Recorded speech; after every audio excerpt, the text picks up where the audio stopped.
Hi, my name's Omaros. I was supposed to get married last Saturday. My dress was ready, the chairs were lined up, the playlist was set. But what my sister and parents didn't know was that while they were mocking my husband, to his face, behind his back, I was listening. They thought he was just a quiet man. They didn't know who he really was. And they never expected me to stand up at the altar and cancel everything.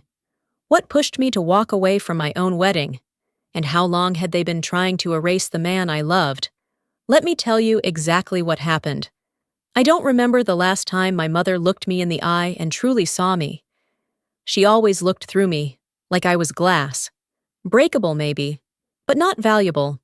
That Saturday, we were seated around a table at Magnolia Inn, an old Southern-style brunch spot nestled in the historic district of Savannah. Leland and I had arrived early.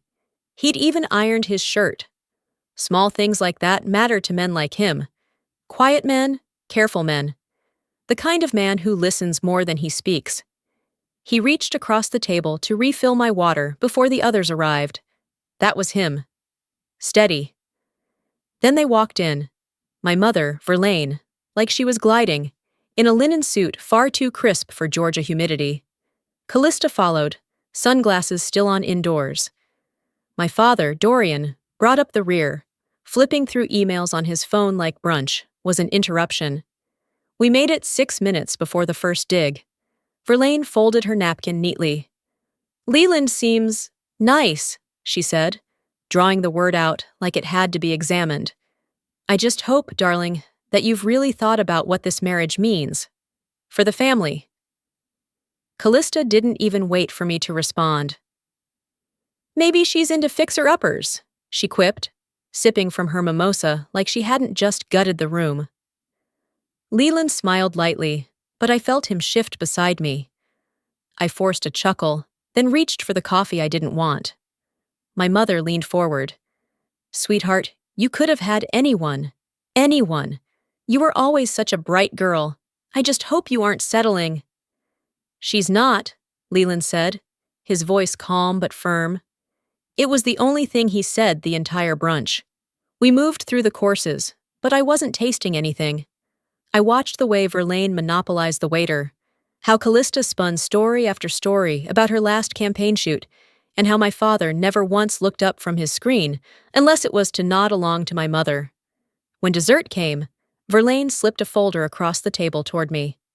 "These are the updated wedding logistics," she said, like we'd all agreed she was the project manager. "Venue's moved to Rosewood Estate. Callista secured it through a client. Very generous. You'll love it." "Rosewood?" I blinked. "What happened to the vineyard?" "It was too rustic," Callista said, waving a hand. "Not the right vibe for our crowd." "Our crowd?" I flipped through the printed schedule, rehearsal, catering choices, seating charts, and not one of them reflected the plan Leland and I had spent weeks crafting. It wasn't a compromise. It was a takeover. Dorian finally looked up. "Your mother's just making sure everything's perfect. You know she's good at these things." I nodded slowly, biting the inside of my cheek until I tasted metal. After brunch, Leland and I walked back toward the car in silence. Spanish moss hung over the sidewalks, and the city's usual charm felt like theater lighting, bright but fake. He opened the car door for me, but didn't get in right away. Instead, he leaned on the frame and asked, "Do you want this wedding?" I hesitated.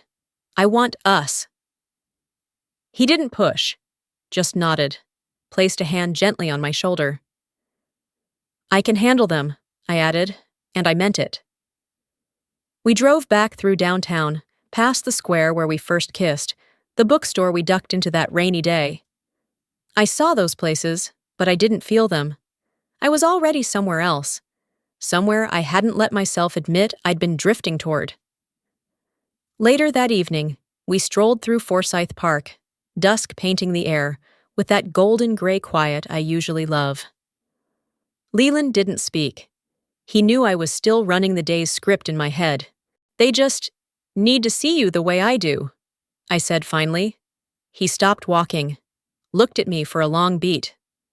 "Maybe," he said. Or maybe they already see me. They just don't care. That night, I sat on the couch alone with my wedding notebook in my lap. The pages used to excite me. Swatches, ideas, little sketches of centerpieces I wanted to DIY.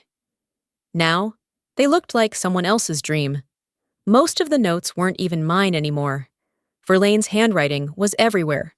Callista's annotations scrawled in margins like they were branding their approval onto my life. I flipped to the calendar, stared at the date circled in pink. Our wedding, not mine, not Leland's, theirs. I whispered to no one. How do you disappear from your own wedding and no one notices? Then I reached for a sticky note with my name on it, Omaros in loopy script, and peeled it off the page. It didn't belong there anymore. Tears slid down my cheek without invitation. I didn't wipe them away. I just let them fall, one after the other, into the gap between the pages. I left the notebook on the table and didn't touch it again for 3 days. It stayed there, open, half-scribbled, half-sabotaged, like a wound I couldn't bring myself to close. I cleaned around it, ate beside it, walked past it like it didn't haunt the air. But it did. On Thursday afternoon, a package showed up at my doorstep. It was heavier than expected, wrapped in gold foil paper with a white silk ribbon. No card, no note. I didn't need one. Inside were the final printed invitations. I had chosen a minimalist cream design months ago, paired with sage green accents. But what I pulled out now was different. The font was ornate, the border gilded, the whole thing screaming luxury I didn't ask for. My name sat at the top in bold serif, Ms. Omaros Delane. And guessed. I blinked. Then I checked the next envelope. Same thing. And the next. And the next. My hands went cold as I rifled through the entire stack. Not a single card mentioned Leland, not even his initials. Just a faceless placeholder beside my name, like he was a temporary seat assignment. I called Callista. She picked up, laughing, clinking glasses in the background. Oh, hey, yeah? Did you approve the invitations? Yup. Sent them in last week. Why? They don't have Leland's name. Pause. Then that chirpy false cheer kicked in. Oh, that! The printer couldn't adjust the spacing in time. Totally cosmetic. Not a big deal. Not a big deal, I didn't reply. My silence was met with a quick, Look, you're the bride. No one's reading the fine print, trust me. I hung up without saying goodbye. My phone buzzed once after that. Callista sent a winking emoji. I didn't open it. Later that evening, I boxed the invitations back up and tucked them under my bed. I didn't throw them out. I wasn't ready to pretend I hadn't seen them. The next morning, I drove out to Rosewood Estate for a final walkthrough. The venue, a sprawling white-columned mansion draped in ivy, looked exactly like the brochure photos. Perfect. Cold. I arrived early. The staff were already installing the decor along the main hallway. I noticed a long table set beneath a chandelier, covered in framed photographs, organized by timeline. Baby pictures, school plays, first ballet recital, high school graduation, college events. Photos of me, my parents, Callista, dozens of Callista. Even an old snapshot of me and Eli, my college ex, laughing at a football game. I hadn't seen that photo in years. I hadn't missed it either. But Leland? Not a single frame. I scanned every inch of the table, my chest tightening with each empty space where he should have been. He had been part of my life for 3 years. We had dozens of photos together, vacations, holidays, Sunday mornings reading on the porch. None of it was here. Callista walked in behind me, heels clicking like punctuation. Cute, right? She asked, sipping from a to-go latte. Where's Leland? She didn't even look up. You two barely take photos. I used what I had. I turned slowly toward her. You had plenty. She smiled like I'd complimented her. It's not personal. It's just aesthetic. Leland entered through the front door right then. He was in a navy blazer, simple but sharp. He stopped mid-step as he caught sight of the display. We locked eyes. He didn't frown, didn't raise his voice. He just nodded once, the kind of nod that says, I get it, and I'm done trying. Then he turned around and walked back out the door. Callista spoke again, but her voice was background noise now. I followed the staff into the reception room. The space was grand. High ceilings, massive floral arrangements, white piano in the corner, but it felt staged, like a theater waiting for a tragedy to unfold. I didn't call after Leland. I didn't run. That evening, back at home, we had dinner in near silence. Just the sound of silverware, occasional glasses clinking, and the low hum of our ceiling fan overhead. After clearing the plates, Leland poured 2 glasses of wine and sat across from me. He took a sip, then asked quietly, Do you feel like you're disappearing? I met his eyes. Yes. He leaned back in his chair, gaze steady. Because from where I'm sitting, you are. I didn't cry. He wasn't blaming me. He was giving language to something I hadn't dared name. I reached for his hand, held it. No words, no vows. Just pressure. They want the wedding, I whispered. Not the marriage. He nodded once, then let go to gather the dishes. I watched him walk into the kitchen, his shoulders heavier than they were that morning. And I sat there, trying to remember what it felt like to belong to something I chose. After the dishes were cleaned and put away, Leland disappeared into the den. I didn't follow him. I sat on the couch, legs tucked under me, staring at the empty coffee table like it might offer some direction. The apartment was quiet, except for the soft ticking of the wall clock and the distant hum of a neighbor's television. I didn't want music, or conversation, or comfort. I just wanted clarity. That's when the doorbell rang. I wasn't expecting anyone. When I opened the door, Verlaine stood there with her signature nonchalance. Flawless makeup, scarf knotted precisely, holding a pale blue gift bag in one hand and a flat rectangular box in the other. I thought I'd drop this off, she said, stepping in without invitation. Surprise. I didn't ask what it was. She placed the box on the table and untied the ribbon, with the care of someone unveiling a masterpiece. Inside was the printed wedding album. She beamed like she expected applause. I expedited it so you could see a sample before the big day. Callista picked most of the layout. She has such an eye. I opened it slowly. Page after page, image after image. Me as a child, Callista's dance recitals, family vacations to Hilton Head, my graduation, Callista's engagement party, more of Callista's birthday brunches, even our dog's 3rd birthday. But Leland? 2 photos. One from our engagement shoot, his face shadowed by a tree branch. Another, zoomed out, during a group dinner, where he wasn't even in focus. I flipped through the rest. Nothing. He had been erased like a smudge someone couldn't quite rub clean, but still tried. Verlaine, watching my face, offered, Well, your moments together are quiet. We didn't want to disrupt the aesthetic. I closed the album without a word. She mistook my silence for agreement, patted my shoulder lightly, and left. I didn't touch the album again that night. I placed it back in the box, set it aside, and sat back down. There was a weight in my chest that didn't want to move. Like an anchor dropped just behind my ribs. The next morning, Leland and I drove to Rosewood for the final walkthrough. He didn't ask about the album. I didn't bring it up. The silence between us had taken on a shape of its own, too delicate to prod. The estate looked picture-perfect. Manicured lawns, white pillars, floral archways already halfway installed. The planner met us with a clipboard and a cheery voice that felt out of place. Let me walk you through the layout, she chirped, guiding us inside. Everyone's been assigned their dressing rooms. Callista has the north suite, your parents have the bridal garden room, and... She hesitated. And? I asked. She pointed down a side hallway. Mr. Holbrook will be in the prep room near catering. It's the only space left after your mother finalized the placements. Leland gave a small smile. So I'm on the catering team now? The planner looked like she might faint. Oh, no, of course not. It's just logistics, you know.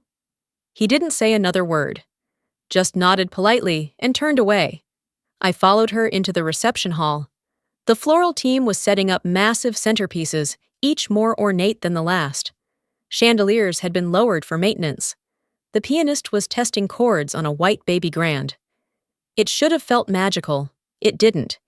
It felt like walking through a stage I hadn't auditioned for, but was still expected to perform on. After the walkthrough, we returned home, still avoiding the topic neither of us could unsee. That evening, when Leland stepped into the shower, I pulled the album from its box. I flipped through it again, this time slower. Not to find him, but to confirm what I already knew. He'd been removed, and worse, I'd let it happen. I stared at his blurred face, half lit, half lost in the background. He had always made room for me, protected my space, made sure my voice was heard even when I didn't raise it. But I'd stood there, silent as they edited him out, page by page. Without thinking, I called Callista. She picked up with that bored drawl she reserved for anything that didn't involve a camera. "Was this on purpose?" I asked, holding the album in my lap. "What are you talking about?" "The album, his dressing room, all of it." "You're reading too much into it," she said flatly. "You always do this. You get overly sensitive, then make everyone uncomfortable. It's exhausting." I paused. She didn't. "Look, weddings are about optics. Not everyone wants to see awkward candids of you two sipping tea or watching documentaries." "You mean real life," I said. "Whatever, you do you. But don't make it my problem if your vibe doesn't match the vision." She hung up before I could reply. I sat there, phone still pressed to my ear long after the line went dead. It wasn't just about Leland anymore. They weren't erasing him. They were testing how long I'd erase myself too. The phone slipped from my hand onto the couch cushion, but I didn't reach for it. The silence that followed wasn't peaceful. It was taut, like a string pulled just shy of snapping. I sat there until the room grew dim, until the lamp beside me flickered on automatically, with the timer I'd set weeks ago and forgotten about. The next evening came with a tension I could feel in my bones, the kind that makes your spine tighten before you've even buttoned your dress. That night was the engagement dinner, hosted by Callista, of course, under the guise of a pre-wedding celebration of love and sisterhood. The table was long, candles tall, florals lush, but it all smelled of performance, like someone had rehearsed this version of family. I walked in beside Leland, who looked polished but alert, like someone expecting to be picked apart. The seat cards placed us in the middle of the table. I noticed Callista at the head, smiling like a hostess on television. Midway through the main course, she rose with her champagne flute, the room naturally quieting. "I just want to say how proud I am of my little sister," she began. "I always thought Omaros would end up with someone bold. You know, the kind who commands a room. But maybe quiet love is safer. Maybe she needs someone to keep her grounded." There was scattered laughter, not loud, but enough. She turned, eyes locking with mine, smile sweet as poison. "Love doesn't need logic, right?" A few guests chuckled. Someone murmured, "Oh, wow," under their breath. I couldn't tell if it was admiration or warning. Leland's smile didn't falter, but I felt his body still. Not tense, just still. Callista wasn't finished. "We all make choices," she added, lifting her glass. "Let's just hope we don't regret them." That did it. I pushed my chair back, not violently, just enough for everyone to notice, and stood up. Before I could speak, Verlaine's voice cut across the table, polished and dismissive. "Let's save the speeches for tomorrow, darling." Just like that, the floor beneath me wasn't mine anymore. I sat down slowly, not because I was silenced, but because I wanted them to think I was. Let them have that moment. I'd take mine later. After the dinner, I didn't say much. Neither did Leland. On the drive back, he reached for my hand at a stoplight. I let him hold it. The pressure was familiar, assuring, Morning arrived with the scent of florist trucks and fresh linens. The rehearsal was set for 10. I arrived early, notebook in hand, ready to run through the ceremony cues. Our violinist, Melissa, greeted me warmly. She and I had picked the processional music together months ago, an understated classical piece Leland loved. When she began to play for the entrance test, I froze mid-aisle. The melody was wrong, not just off, entirely different, romantic, sweeping, theatrical. Endless Vows, Callista's engagement song. I turned slowly to Melissa, who stopped playing mid-measure. I was told there was a change, she said, flustered. Your mom submitted it late last night, said it would better match the ambiance. I spotted Verlaine standing near the hydrangea arrangements, arms folded, speaking with a coordinator. She wasn't even watching me, just smiling, directing, controlling the entire scene like it was her show. I approached the planner, quietly, calmly. That music will not play tomorrow, I said. She blinked, caught off guard. Mrs. Ames said, I repeated, it will not play. Reinstate the original selection, or I'll walk down to silence. The planner nodded quickly. Of course, I'll fix it right away. Behind me, Callista's voice drifted in like perfume. It was just a suggestion. Don't be dramatic. I didn't turn around, didn't respond. She wanted a reaction. I didn't owe her one. That evening, after the rehearsal, Leland and I sat in the courtyard behind the estate, away from everyone. The air was cooling. The sky dipped in that peach-purple mix only Georgia Summers knew how to paint. He sipped from a glass of water, not wine, and spoke without looking at me. They don't want this wedding. I didn't ask who he meant. We both knew. They want a version they can frame, he added, a story they can tell at brunch. I nodded. Then tomorrow, we give them exactly what they asked for. He finally looked at me. Until I take it away. He didn't smile, but something passed between us. Not romantic, not soft. Just agreement. A quiet understanding that tomorrow wouldn't be what they planned. I stood up, brushing imaginary dust from my dress. Come on, I said. We've got one more night to pretend. We didn't speak much on the ride to the brunch. Leland was behind the wheel, eyes fixed on the road ahead. I watched his reflection in the passenger side window more than I watched the passing streets. I could feel something shifting between us, not pulling apart, but tightening. Like we were no longer just facing them. We were beginning to face them together. The brunch was held at a private golf resort Verlaine frequented, where the table linens were stiffer than the smiles. Everything was curated. The hors d'oeuvres, the floral centerpieces, the string quartet tucked into the corner, playing songs no one actually listened to. Guests mingled like extras on a movie set, murmuring compliments they didn't mean. Our names were printed in calligraphy on place cards. Mine read bride-to-be. Leland's simply said guest of honor, like the title of fiancé might be too generous. As we made our way to the head of the table, one of the servers handed me a large square box wrapped in ivory paper, topped with a bow so ornate it looked sculpted. A tag in gold foil read, "From the Ames family, with love." I already knew. Whatever was inside wasn't love. Verlaine, seated already and sipping champagne, gestured toward it.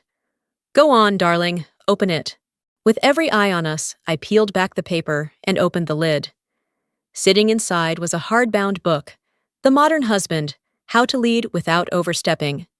Beside it, nestled in cream tissue paper, was a plastic razor set, the kind you find in hotel amenity kits, and a small card that read, Because Appearances Matter. There was a brief silence before someone chuckled, then another, then a smattering of laughter from the far end of the table. Like they thought it was clever, like public shaming could be dressed up as wit. Verlaine raised her glass and said, in a voice loud enough to carry, We just want to set him up for success. It's all in good fun. Leland didn't laugh. He lifted the book, studied it for a beat, then placed it gently back in the box. Then he looked at her, calm and steady. Appreciated, he said. I'll pass it along to my barber. The smile on Verlaine's face twitched. But I saw his eyes. And that was it for me. I stood up, glass in hand, and cleared my throat. Thank you, everyone, for being here today. And for your thoughtful gift. I looked straight at my mother. Just a small reminder, humor only lands when it isn't punching down. I didn't raise my voice. I didn't tremble. But the room shifted. People glanced at one another. Forks stopped midair. Verlaine's lips parted, but she said nothing. For once. Later, back in the bridal dressing suite, I adjusted the veil in front of the mirror. I could still hear the violinist practicing 2 floors down. I was alone for a moment, until I wasn't. Callista entered without knocking, champagne in hand, the train of her dress swooping dramatically as she glided behind me. She didn't say hello. Instead, she sipped and smiled into the mirror. Just don't frown too much, she said softly. People might think you're marrying him out of pity. I didn't react right away. I kept adjusting the veil, making sure the comb was secure. Then I turned, slowly. What do they think of a sister who needs a mirror to feel big? Her smile didn't falter, but her grip on the glass tightened slightly. Relax, she said, voice airy. It's your big day. No, I replied, holding her gaze. It's the last day I let any of you decide who I am. She blinked. Just once. Then stepped back and left without another word. Evening settled over the estate like a quiet curtain. The last light of the sun filtered through the tall windows in my suite as I met with the wedding planner one final time. As she read over the updated run sheet, I spotted Verlaine in the hallway, speaking with guests. I walked past the planner and met her mid-sentence. If anyone here tries to gift Leland another lesson, we leave. That includes jokes, cards, speeches, or cute little boxes. Verlaine turned to face me fully. Her voice was syrupy smooth. Is that how you speak to your mother? I didn't flinch. It's how I speak to someone who forgot how to be one. She blinked twice, but said nothing. I didn't wait for a reaction. I turned and walked away, my veil trailing behind me like a quiet verdict. I didn't look back as I left the hallway. I didn't need to. Her silence told me enough. By the time I reached the courtyard, the string quartet had begun warming up under the soft glow of patio lights.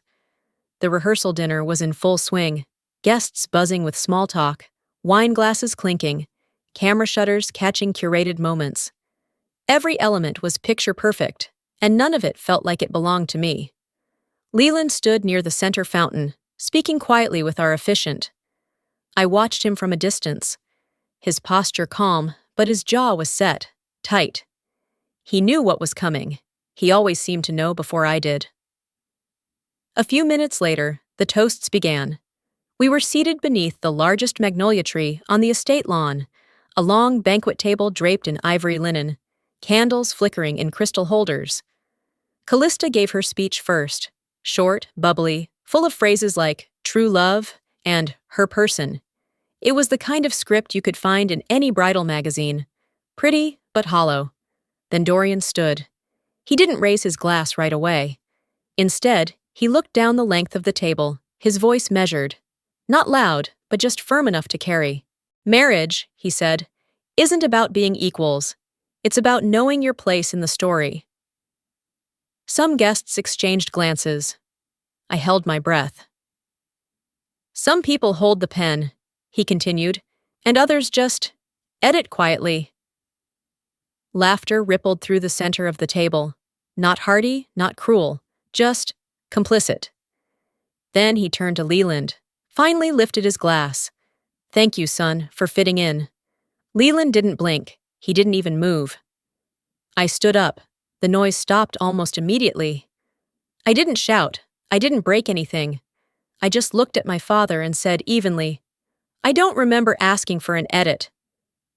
No one laughed this time. Someone coughed. A chair scraped the concrete. Then silence again. Dorian lowered his glass, said nothing. I sat back down. Not because I was finished, but because I wanted them to wonder what would come next. Dinner continued with an awkward cadence. Conversations restarted in forced tones. Silverware tapped nervously against plates. I sipped my wine, tasted nothing. As dessert was being served, I glanced over at Leland. He was looking at his wine glass, rotating it slightly between his fingers. "What is it?" I asked under my breath. He tilted the base toward me. There, faintly etched into the bottom, were the initials VA, Verlaine Ames. I scanned the table. None of the other glasses had markings. Only his. He set it down, about to ignore it. I reached for the glass, lifted it gently from his hand, and switched it with mine. He looked at me, confused. I said nothing, just took a long, steady sip from the glass.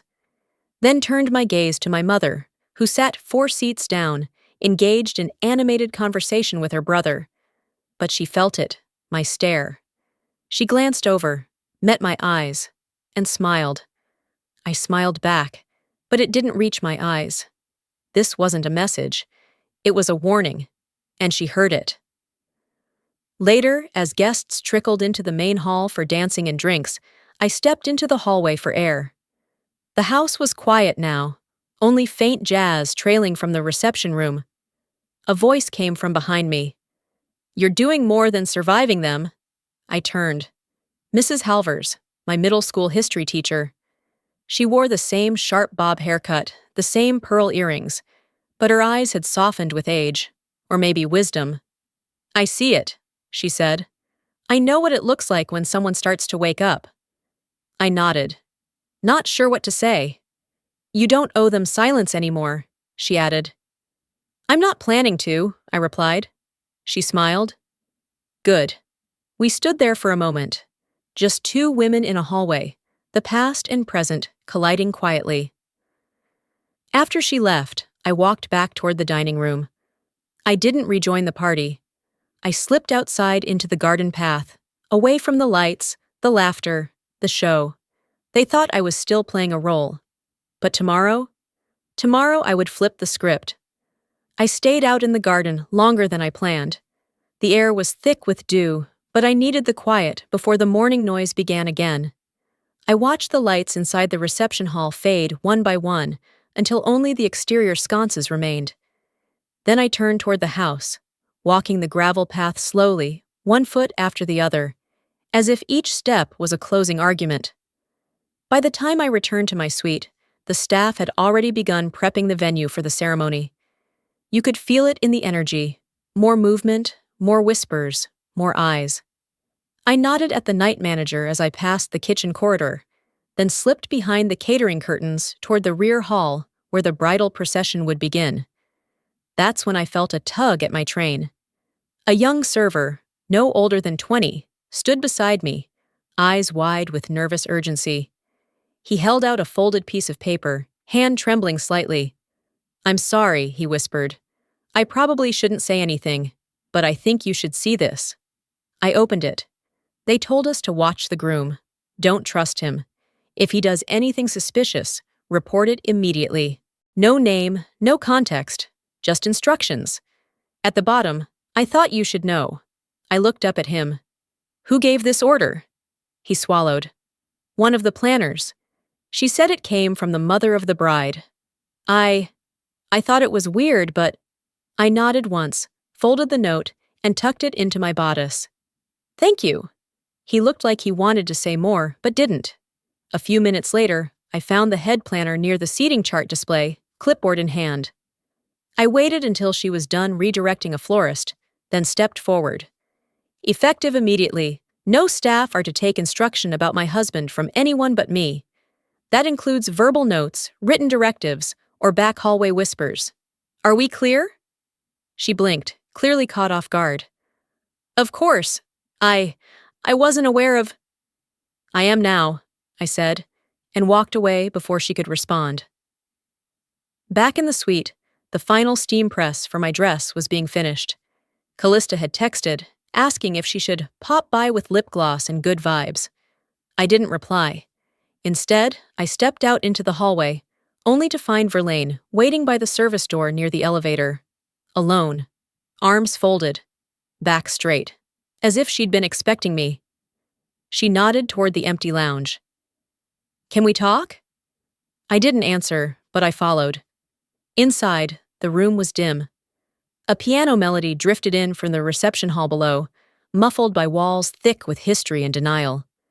"You used to listen," she said softly.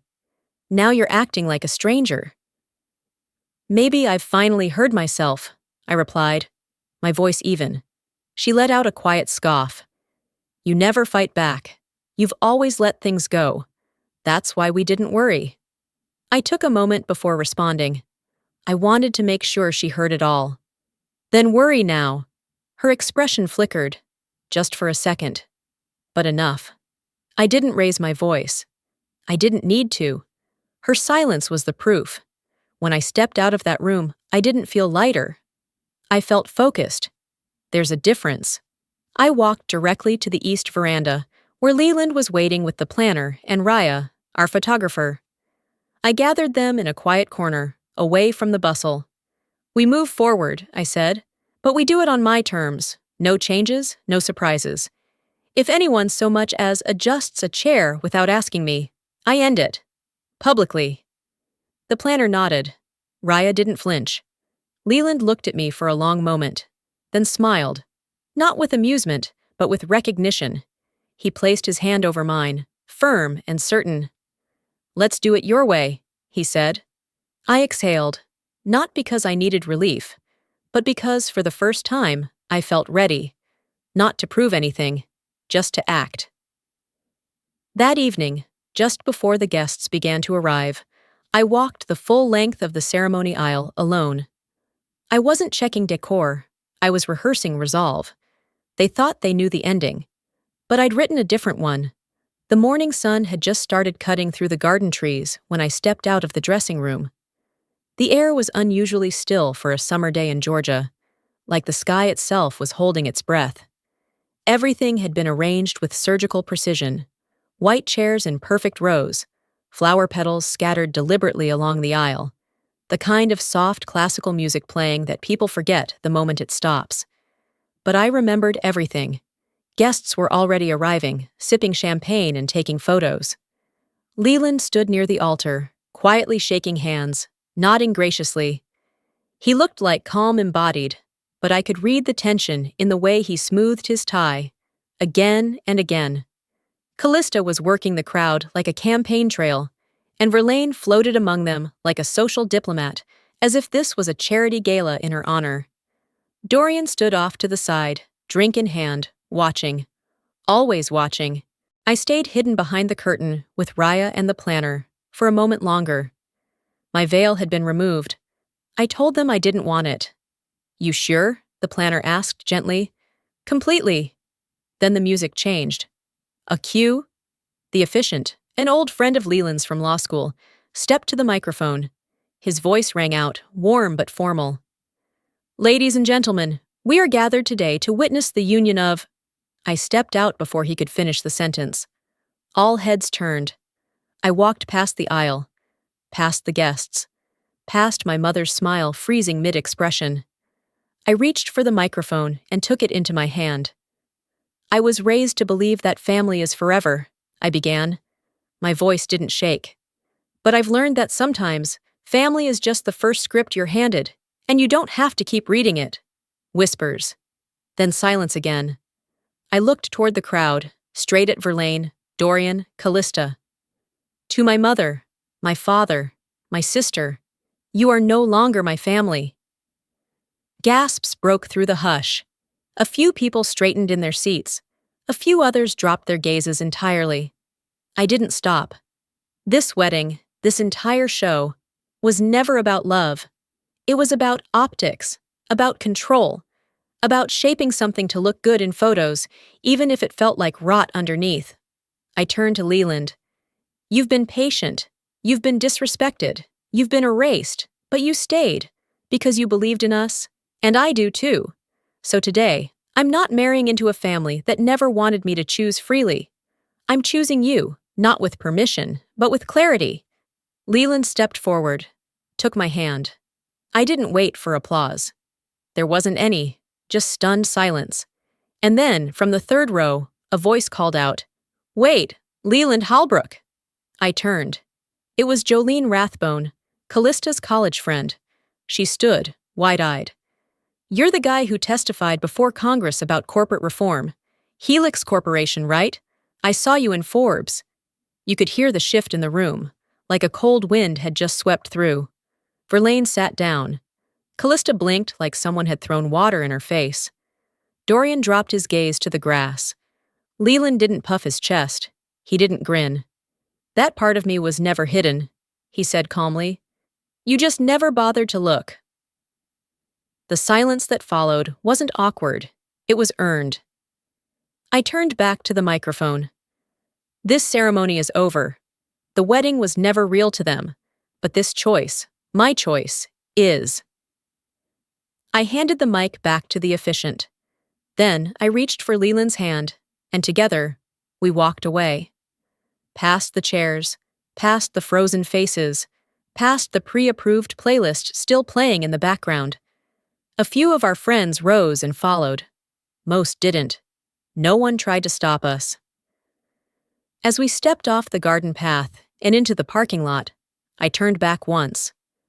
Verlaine was standing by the back row, still seated. Not angry, not embarrassed, just emptied. And for the first time, I didn't feel like I needed her to understand. I just needed her to watch me leave. The drive home was quiet. Not the kind of silence that feels empty, but the kind that holds weight. Like when the final word's been said and no one dares speak over it. Leland's hand stayed on mine the whole ride. He didn't squeeze it, didn't stroke it, just held it, steady. The next morning, the kitchen smelled of fresh coffee and something like calm. The first time in weeks, it didn't feel like I was walking through someone else's house, someone else's life. We moved without words, passing each other the sugar, folding the newspaper out of habit. Sunlight pooled across the tile floor. Leland poured me a cup and leaned back on the counter. "You didn't just walk out on them," he said, watching the steam rise. "You walked into yourself." I nodded, hands wrapped around the warm ceramic. "I didn't need a witness for that," I murmured, "but it helped." We shared a small smile, the kind that didn't stretch your face but lingered behind your ribs. By noon, the inbox was full. Texts, missed calls, a few polite voicemails from people pretending they didn't hear exactly what I'd said. I let them pile up. What I needed to say wasn't going to be in a text thread. I sat down with a blank sheet of stationery. The good kind. Thick. Clean. I didn't rehearse. I didn't revise. I just wrote. "Dear Verlaine, Dorian, Callista, I do not hate you. I simply no longer let you define me. For years, I measured myself by how closely I could meet your expectations, how quietly I could carry disappointment, how gracefully I could vanish when my voice made you uncomfortable. But I've learned something. Silence isn't loyalty. It's erasure. I'm done disappearing. I hope one day you look back and see what your love cost me. Not because I need your apology, but because I hope it makes you gentler to someone else. Until then, I carry forward. Not as your daughter, not your sister, but as my own woman. Take care, Omaros." I folded the letter neatly. No perfume, no ribbon. I mailed it without ceremony. A week passed, no reply. But I heard what I needed to from someone else. Raya met me for coffee in the city. She brought the final album in a canvas wrap. No frills, no monograms. Just weight and memory. "I know this isn't the one they wanted," she said, sliding it across the table. I opened it slowly. Photo after photo, me and Leland, laughing in the rain during our engagement shoot, cooking in our kitchen, sitting on the porch swing, real life, not posed, not perfect, just us. "It's small," Raya said gently, "but it's yours." I looked up at her. "That's all I ever needed, a life that's mine." She smiled. "You earned it." We flipped one last page. There, centered, was a photo of me alone, sunlight in my hair, veil off, eyes forward. It wasn't glamorous, it wasn't staged, but it was honest. No caption, just space. I closed the album, palms resting flat on the cover. Outside the cafe window, the street moved on. No one paused, no one stared. And maybe that was the point. I didn't need to be looked at. I just needed to be seen. Some families are made of names, others are made of choices. I made mine. Before I let you go, I want to say this, not just as someone who lived through it, but as someone who's walked out the other side. Sometimes the loudest kind of strength isn't the one that slams doors or raises voices. It's the kind that quietly chooses self-respect over approval. It's the kind that walks away from a table where love is conditional and dignity is negotiable. Family isn't always where you came from. Sometimes it's the space you make for yourself, the courage to stop asking for a seat and build your own damn table. And if you're watching this thinking, that's me, I've been her, then let this be your reminder. You're allowed to stop shrinking to fit someone else's comfort. You're allowed to leave, even if it means standing alone for a while. That too is love. Now I want to hear from you. Have you ever had to choose peace over family? Have you walked away to find yourself? Tell me in the comments, even just drop a 1 if this hit home. Or let me know where you're watching from. Are you in Georgia like Omaros? Or somewhere else? I read every one of your stories. If this story touched your heart, or made you pause for a moment, hit that subscribe button so you don't miss the next one. Because here, we tell stories that feel like truth, even the ones that hurt a little before they heal. Until next time, stay strong, stay kind, and never forget, you get to choose your story.